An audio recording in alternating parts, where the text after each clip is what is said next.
The St. James Municipal Corporation has hit back at street vendors in and around the parish capital, Montego Bay.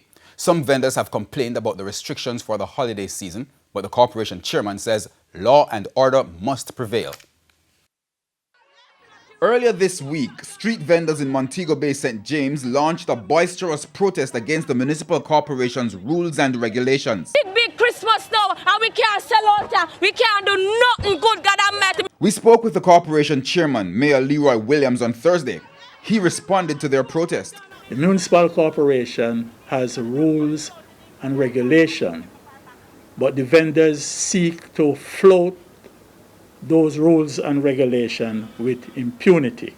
However, Mayor Williams says he appreciates that the Christmas season is an important sales period for vendors, and as such, adjustments will be made to accommodate them, starting with the allowable vending hours.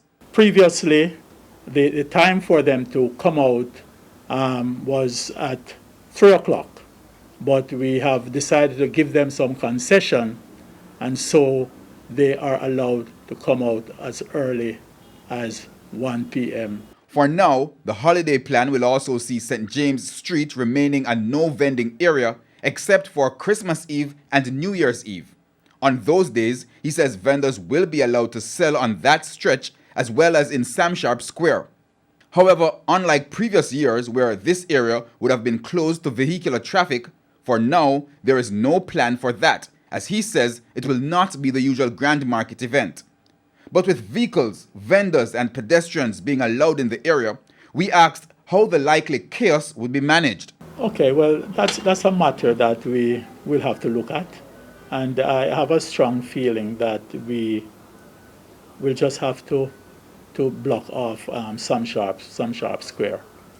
And so the traffic will be diverted up Union Street. Union Street will have to be a two-way.